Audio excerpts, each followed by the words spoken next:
Ladies and gentlemen, welcome to Gen Scorpio. My name is Speltsing. Today we are debunking the myths about money.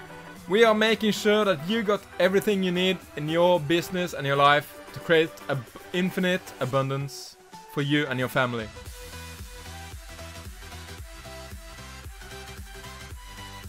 So today is all about money, and to give you some context,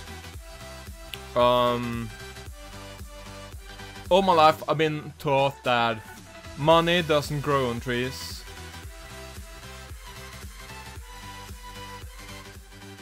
And I had to work for money. I had to work really hard for money, because money isn't something that just is around us. So I had one point where I needed to make money. So I took a part-time job in a telephone company. And it was terrifying. I was so afraid of talking with people in the telephone. Because my mom have been doing it all my life. And now it was just like... yeah. Now I'm gonna do it on myself. It's just terrifying. I was a bundle up with fear. But I didn't know how I was able to be on the phone. Give me a brief second, I just need to check if the microphone is working.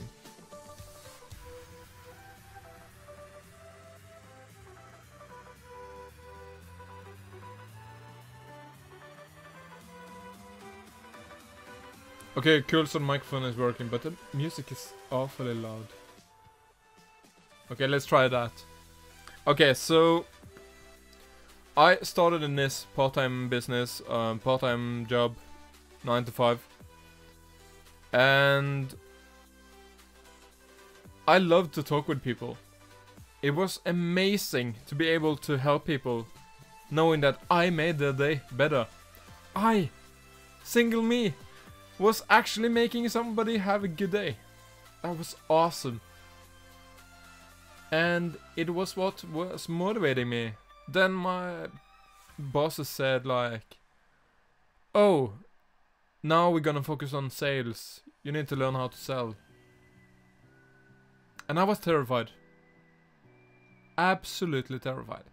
It was not something I wanted to do. And for the longest time, I have zero sales. Zero sales in the business.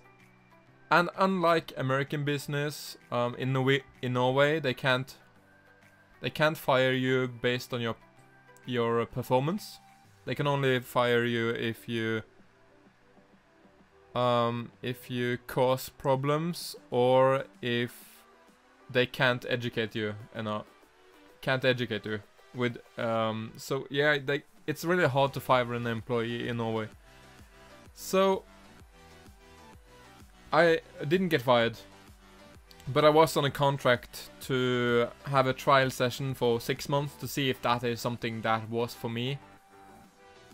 And in that time I had a pregnant girlfriend, and I became a dad on 25th of December 2013, which was the happiest moment of my life. And I felt so fulfilled. And I started to get some sales. It was enough to see that, oh, it's okay, he's not completely useless. He's something that we can actually use for something. We can use him as cannon fodder in a war. Yeah, that's sure, no problem. And somehow I became the team captain for having most sales on the team. It was a team of 7 people, and I became the team captain. But after a while, people understand that, oh, when Knura is selling, he is ignoring the world around him. So he can't be the team captain because he's useless as reporting stuff. He's useless as a leader. I thought, at least. So I went from being really bad at sales to good at sales. From hating sales to loving sales. And I started watching this guy on YouTube. It's called Grant Cardone. You probably heard about him. He's a multi-millionaire entrepreneur in real estate and sales training.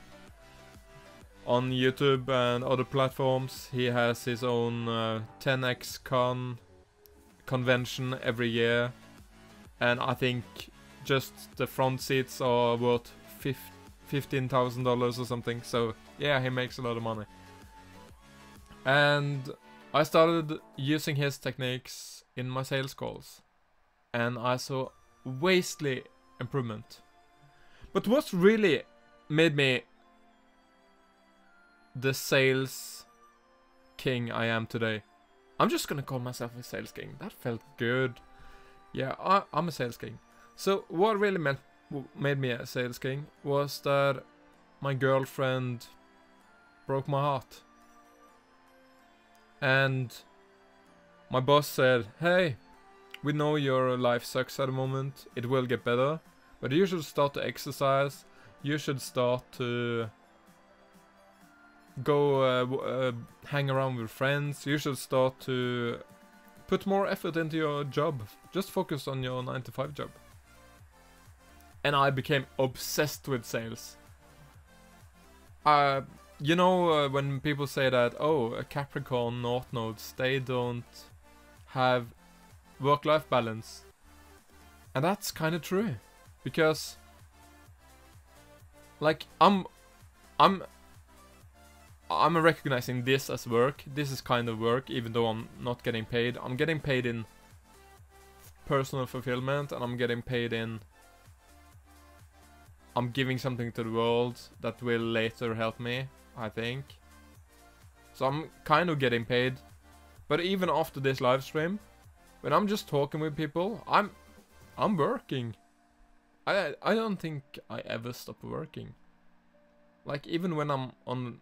I solve most of my problems when I'm not working. Like, I do the best work when I'm watching TV. Because my brain is just working, my intuition is going when I'm not interrupting it. And I think that's important to know as well. That if you need a work-life balance, your work sucks. But let's continue with the story, because I got obsessed with sales. It was my secret passion for a couple of years. It still is, but not as hardcore as I was. I was the annoying one going around listening to sales conversations, and I was like, oh, why did you do that? Because I had to understand. You didn't do what I do, so why did you do that? Oh, you did that. Oh, that's actually clever. Let me tweak my dialogue the next time and test it. I think that's the point with business. You need to test stuff. We are so afraid in society to test stuff. Like, oh, should you date that girl? Test it out. What's the worst that can happen? Maybe she'll like you. Seriously.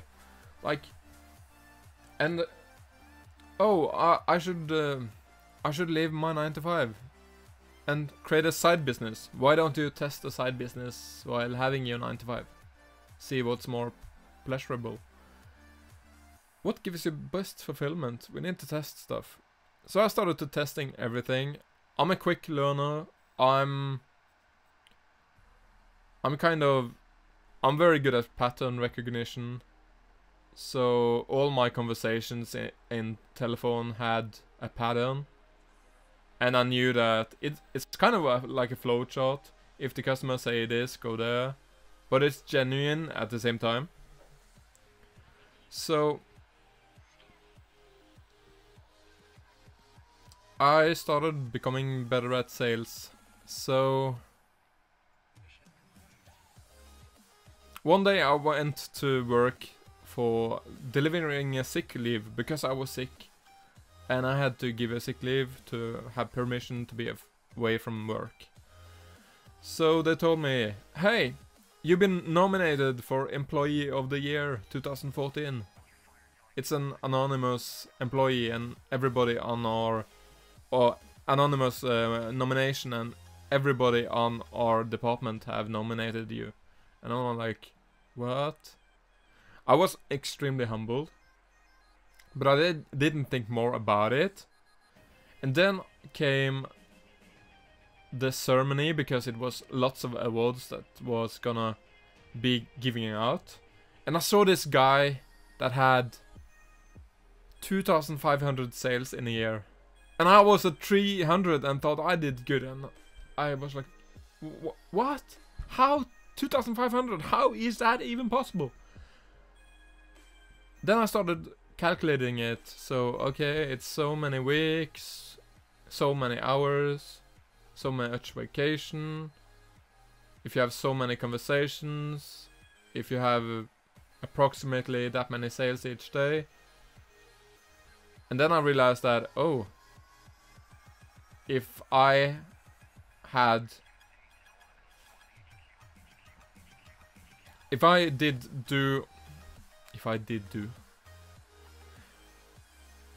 had used the same tactics that I used, just more efficiently, I could have 8,000 sales in a year. And... well, he won Salesman of the Year. And I didn't think more about it, to be honest. And suddenly they started saying that Employee of the Year is a colorful person. He likes soccer. He is from the west coast of Norway. And since I lived on the east coast, it was kind of like, okay, soccer, colorful. He is a solution master or something. I think it's even harder to give myself compliment when I'm kind of remembering what was said. Anyways, I won Employee of the Year. And I gave a speech because I thought I had to make a speech. So I made a speech the day before just in case I won. And... let me see if I can get it.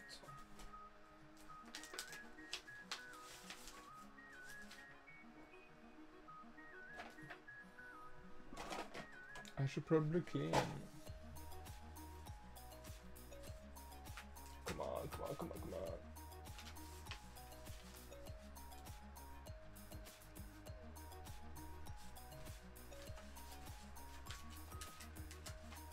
Oh my god.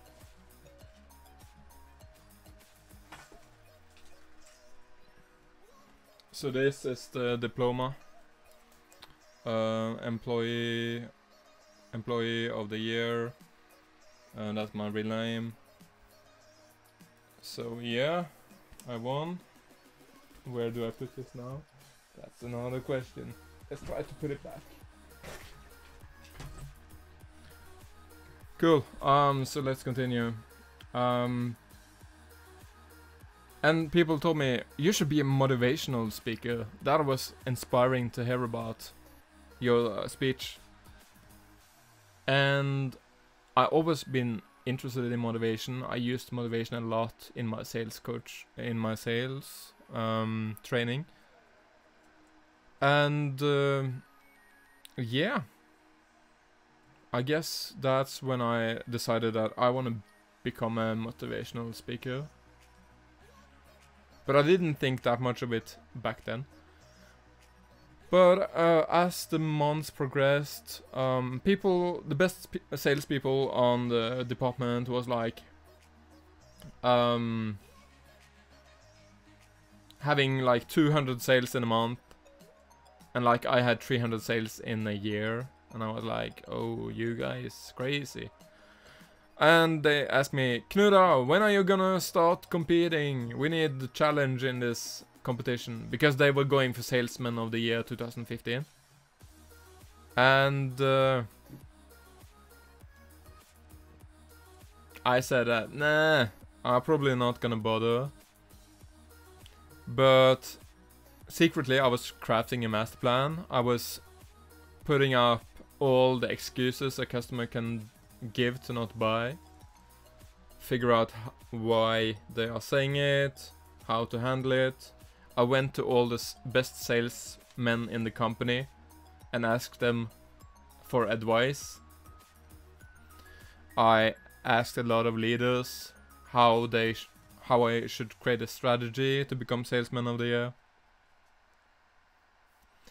And that summer I won 2 internal sales competitions with 1,200 competitors. I got 1 first place, then I got a 2nd place because the one that was the one that beat me, she worked 100% employment and I had 50%. So yeah, I won some football match tickets to a national World Cup qualifying match. I think Norway against Bulgaria. So me and my girlfriend back then was attending that. Then I was in a car accident, and literally just 2 weeks from now, 2 weeks ago, it was the first time I've drove. 2 weeks from, how do you say that in English? 2 weeks ago. It was 5 years ago since I was in a car accident and drove a car. But now I'm back on the road again, so Norwegian car drivers have to be careful. Just kidding. But, so I was in a car accident.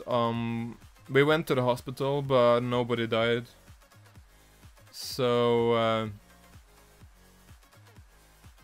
it just went on, and I was on vacation that year. I don't remember where I was. Anyway, doesn't matter. In August 2015, I had 1,600 sales in just 4 months of selling, and 1 month of them I was on vacation, so kind of 3 months. And in October 2015, I got offered of employment to 100%, and I got on a new department where they said basically, because my old boss was like, this is a personal journey, I want you to find your inner sales talent. Some people are talented, but you can achieve as much with hard work. So he didn't want to tell me how to improve, he just said that you can improve. But the new boss, he had previously been salesman of the year some years ago, and he was amazing. He just took me into a room and be like, this is what you're doing wrong, this is what you can improve, go out and fix it. It took one conversation and I eliminated all the flaws I had in my sales conversation. I went from having 1 new mobile subscription a week to 20. Completely obliterating every sales record in the company's 160 years old history. To this day, as far as I know, I still have most sales in 8 hour, most sales in a month, most sales in a week, most what is called, most coupons delivered, most achievements points or whatever. We had very much weird stuff in the company. Anyways, come December and I have a fire in my kitchen. And the fireman says that you can't live here anymore, you need to live somewhere else. And luckily my girlfriend was like, you can live with me, no problem. And that was awesome, except that she lived about half an hour away from the work. So I had to take a bus, since my car was smashed after the accident. So she broke up with me 4 days before Christmas. Ironically, it's the same day a friend of mine got together with his girlfriend, which is the friend of my ex-girlfriend.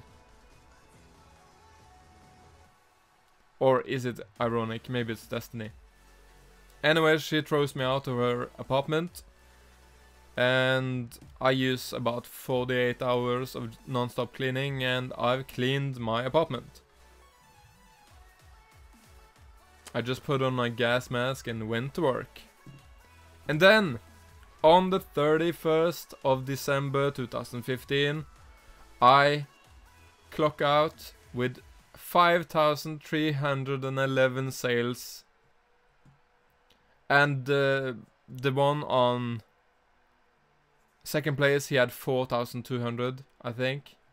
He was on the new department, so I got some sales tips from him as well, because we were like, yeah, we're gonna share all the tips, because it's gonna be as fair and most honest fight as possible. But those... Sorry for ruining your ears. Those bastards... Those bastards disqualified me for some bullshit reason. So I went like, I ain't gonna do this anymore. I'm done with this company. My work ethic pummeled. I went from having most sales in the company to having the least. And I decided to quit to become an independent salesman. And for a couple of years it was okay. But then I started doing sales coaching. Because some people were like, why are you trying to build this artificial company? Why don't you just do sales coaching, and then you can... what is it called? And then you can use the money to found the robot company you want to make. And I'm like, oh, that's genius. Because I thought that I had to make a 7-figure business to teach people how to make a 7-figure business. But turns out you don't have to give people the whole blueprint to the business. Because people are most likely stuck on one of the first steps on the ladder. Don't sell a ladder, sell each step.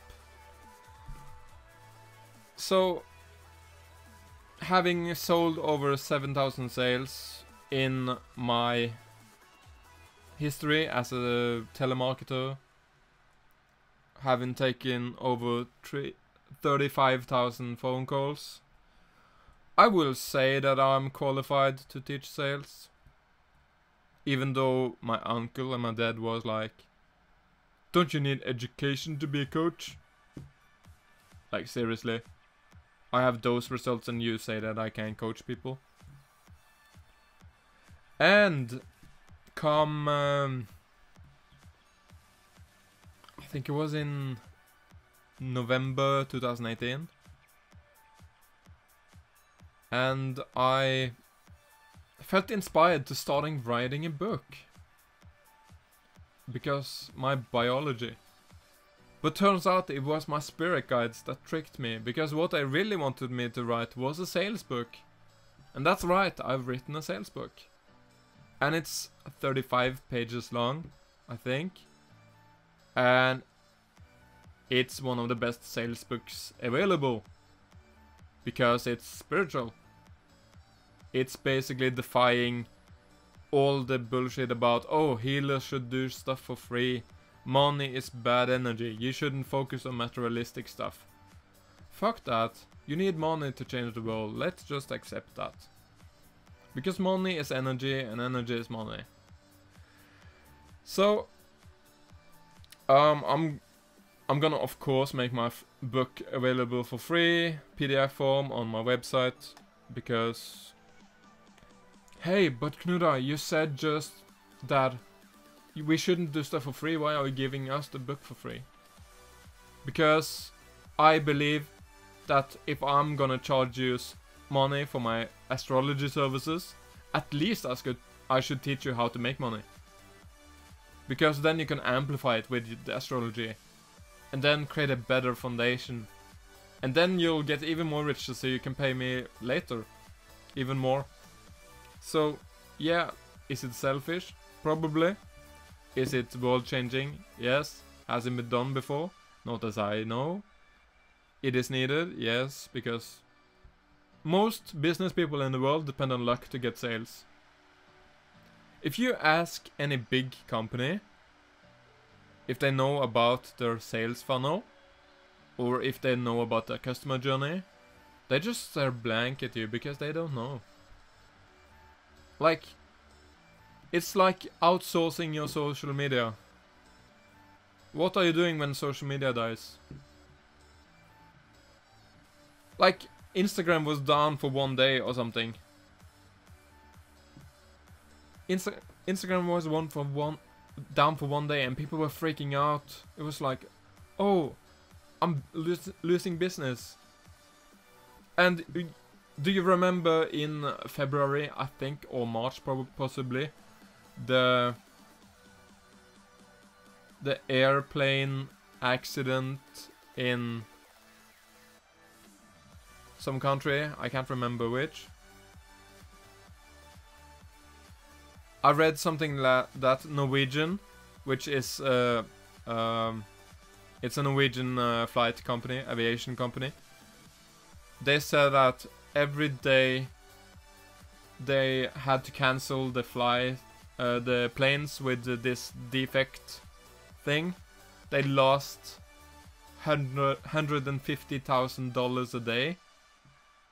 And I was like, oh, holy shit. Imagine Facebook people if they started losing $150 a day. $150,000 a day. That would fuck people really up. And just look at the United States. When Trump decided to lock down the government, why do you think the government was locked down? Because Saturn, Pluto, and Neptune, I think, had a party in Capricorn. And they were like, hey, we're gonna test you and see what you're gonna do when your government gets locked down. People were freaking out. And it's just a forecast of what's to come. January 2020, shit's gonna get down. If you thought the government lockdown was bad, shit's gonna hit the fan. If you thought the recession of 2008 was bad, 2020 will change your mind forever. It's gonna be one of the most devastating moments in this century. And it's actually a good change. Because all the fake people will not die, but they will be out of business. All the scammers that are using WordPress sites that are free and scamming grandmothers to believe that, oh, you should have me look at your inbox and I should take your social security number and make sure that your inbox is safe. All those people will disappear because grandma won't give away her social security numbers when the newspapers are like, the world is going to end. Yeah, it's transformation. Totally. It's not the dying, per se. So, if you have any business questions, I will be happy to answer them. I want to talk about a little bit about money in general. Because so many people are using manifestation as a business tactic. And that is good. Except that they are manifesting money. Instead of realizing that the manifestation actually is the money. Like, to get a private jet, you need to manifest a private jet. You don't need to manifest the money to get it.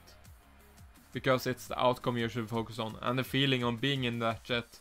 Visualize it in your mind and just know that one day that's gonna be mine and it's gonna be amazing. And when those environmentalists say that, oh, you shouldn't have a private plane because that's dangerous for the environment, I'll get the electric private plane. The sound it makes or the fuel it takes doesn't... That's not a part of my dream. Like, I just want the private jet. And one day I'm gonna have a private jet because I hate collective transport, to be completely honest. It's so good with green technology, but if I have to be stuck with other people for hours, instead of just taking a private plane and skip queues and waiting time and just so much more efficient. Hell yeah, you'll find me on a private plane very soon. Oh, a UFO. That would be awesome. Isn't there there's actually a company that made a UFO. I'm gonna see if I can find it. I think it was in Romania. Romanian UFO.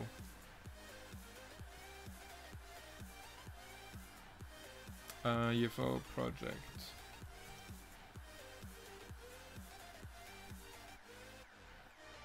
I can't remember what they called it. It was something cool. Romanian scientist UFO project.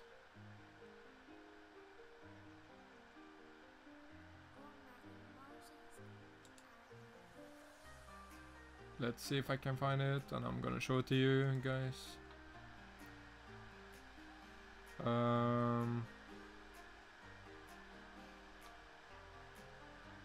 I saw it.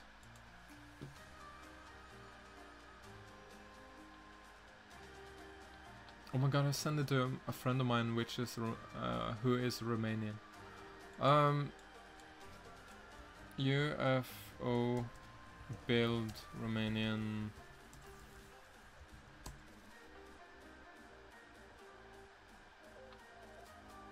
He named it something cool, like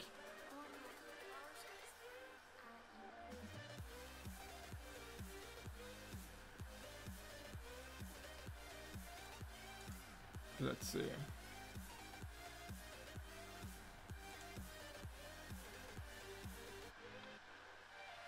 Okay, that's not it. Oh my god, what is called? Let's go search spaceship.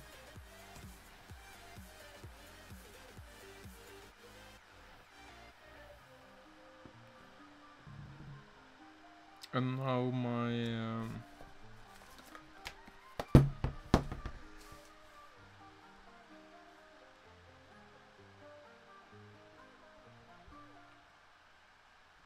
phone is about to die. Let's see.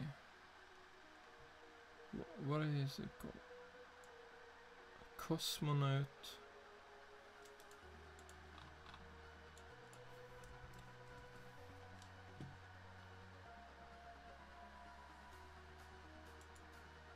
But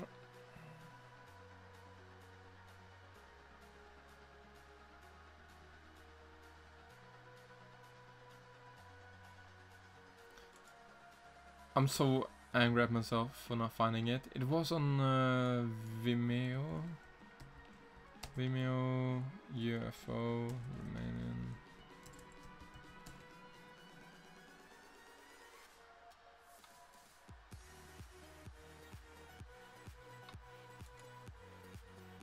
This is not something I have.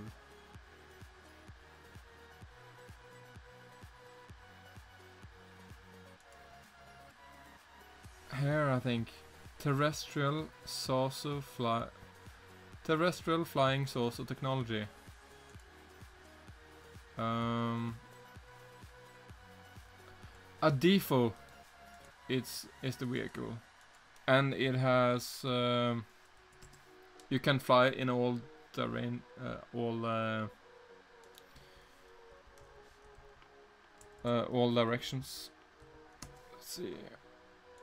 Hyper agile omnidirectional supersonic flying saucer. It's quite cool. It's currently just a drone. Let's see. I don't want to have any sound. Let me see if I can do this.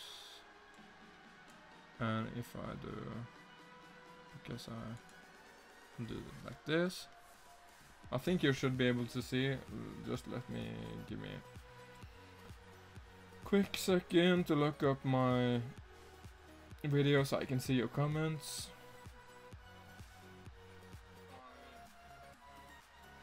Cool, okay. So look at this.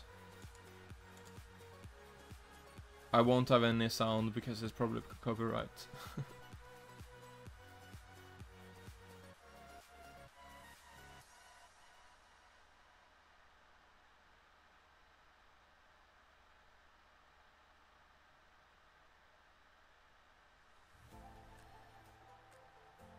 It's like a drone, but imagine a full scale.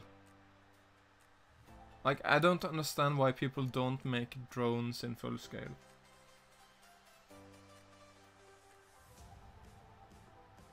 It shouldn't be so hard.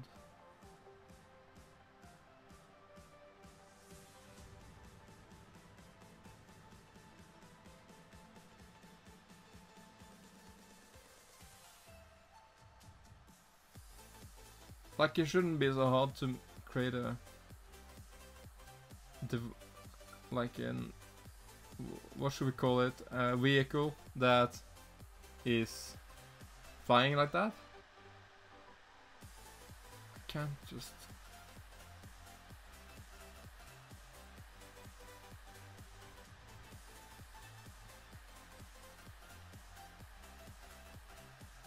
Now you're literally getting a blueprint of how to make a UFO, so you can make it yourself.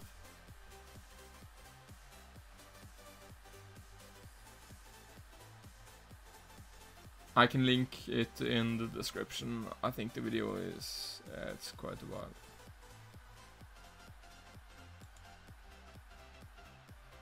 This guy has been thinking about lots of stuff.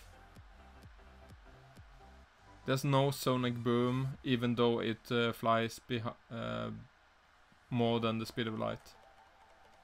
Which is... or not speed of light, speed of sound, of course.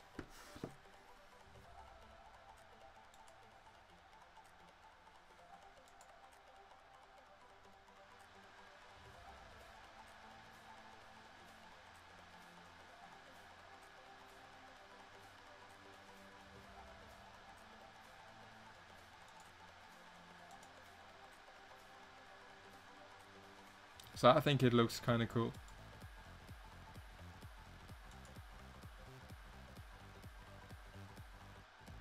But the dangerous is when you attach weapons to one of those.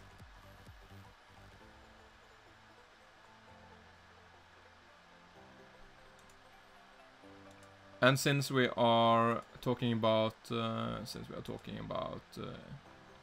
aliens, if you have heard about the company, what it's called, Virgin Galactic, they have made a very cool, hope it's not any sound. They made a really cool spaceship.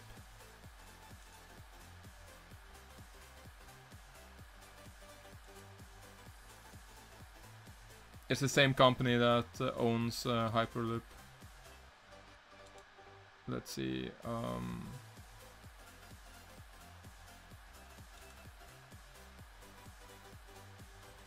I'm gonna try to show something without showing.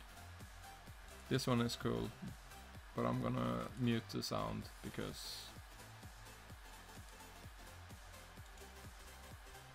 what is really fun is that those that have those that work in this company are kids that watched the moon landing in 1969.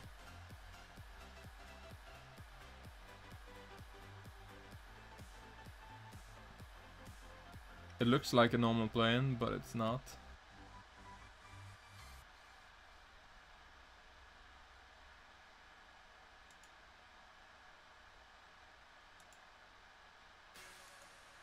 As you can see, there's, let's see, lots of people working.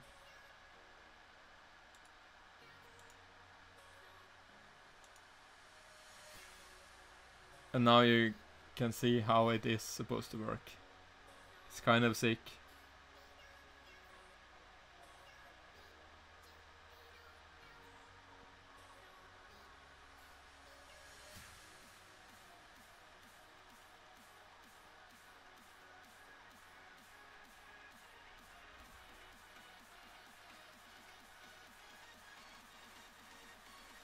It's two planes and they are just releasing the spaceship midair.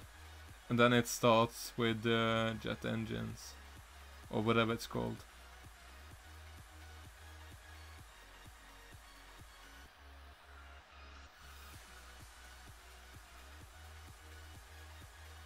Looks amazing.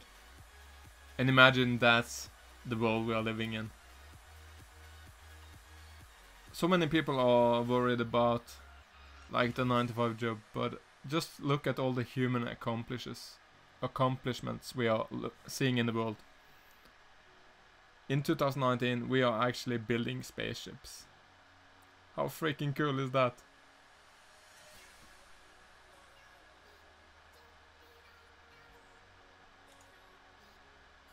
And like, this is outside of the Earth, and as you can see, the Earth is actually round.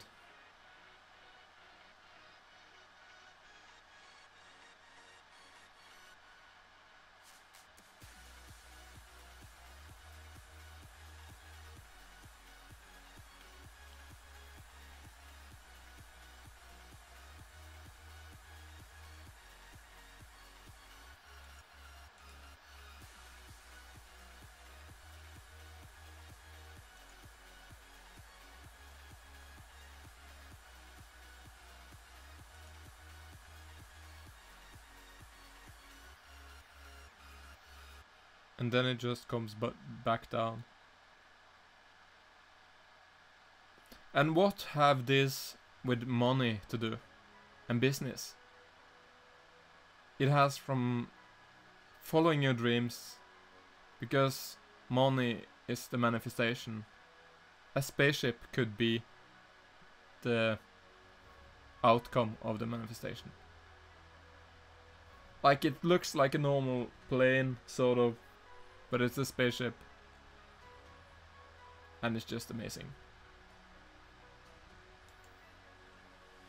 And I want to show you something else as well, because maybe this episode isn't really about... Maybe this episode isn't really about money, but it's about dreaming. And not giving up on your dreams. Let's see, Italo design.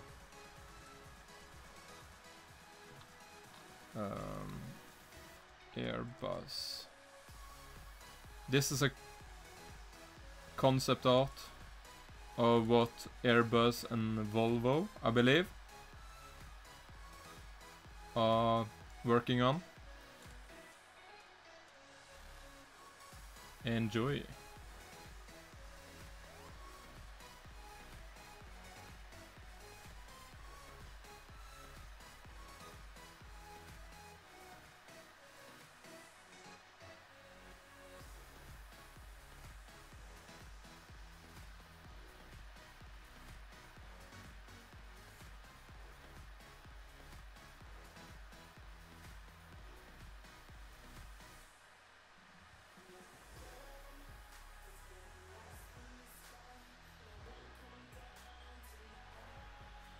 This car is sick. Or is it even a car?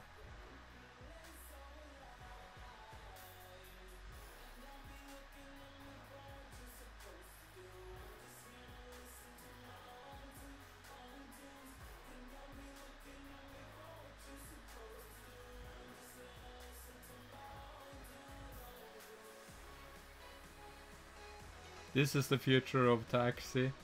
This is the future of Uber. Taxi helicopters.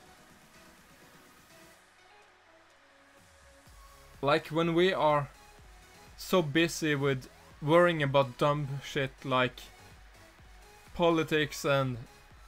But it's not really dumb shit, but at the same time it's just... We are worrying about stupid shit, but while companies have been planning this for years. That's just amazing to me. Imagine when buildings are built like that.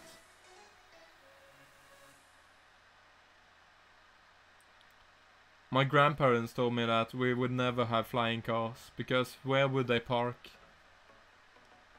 There were no parking places in the sky.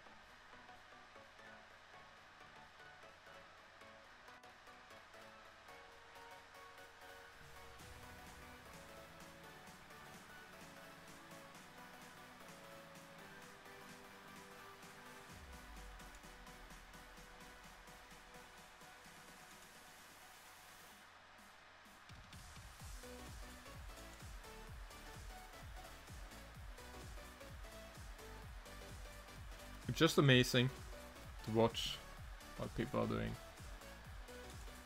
I think, and also something, there's an, what is called? Wheel, round wheel. I think this one is also quite cool.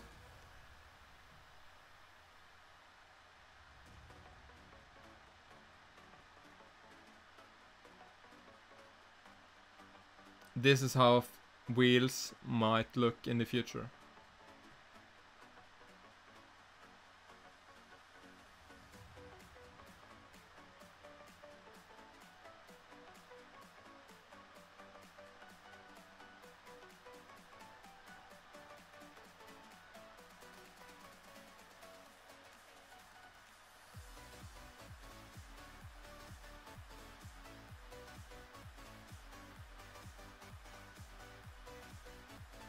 And it's connected to the car with the magnetic levitation.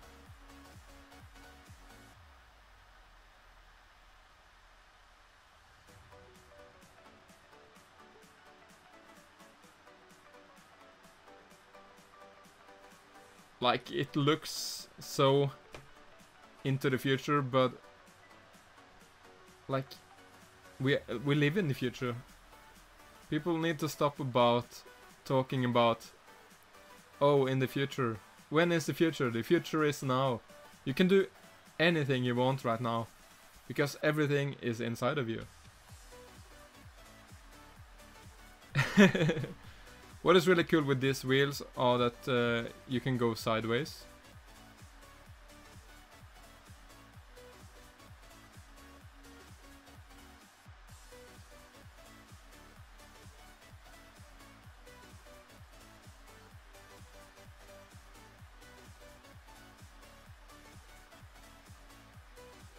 So you don't really have to turn.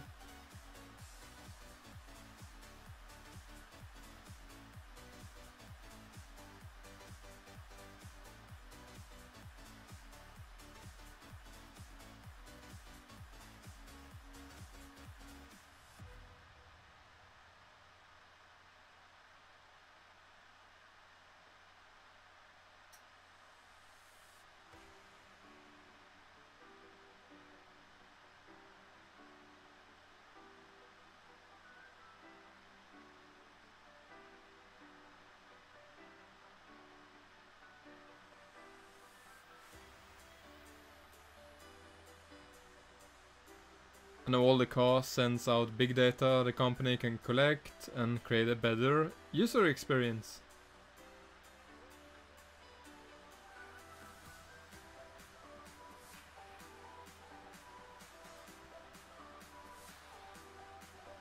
Look at this parking, it's insane.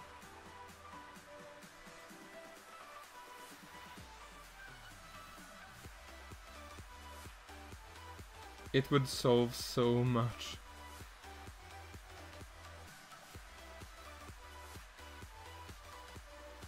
And best thing,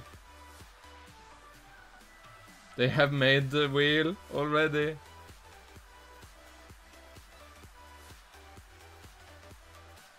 It's what's gonna come. It's like, it's not like an idea or a fantasy, it's literally being made. And that, to me, is amazing. What we can accomplish when we put our money where our mouth is. Because I think that's the problem with society today. We are afraid of dreaming. We are afraid of testing stuff. And we need to keep dreaming. Keep creating new ideas into the world and make people excited about the future. Because so many people are like, oh, the robots are gonna take over the world. And I just listened to a podcast, and they asked him for the guest for some dating advice. And he said, the other guys are coming from you. You should always improve. So I want to end it with this sentence, this episode. The robots are coming, and they will take your job unless you fix your life. This is Gen Scorpio, my name is Spellsync.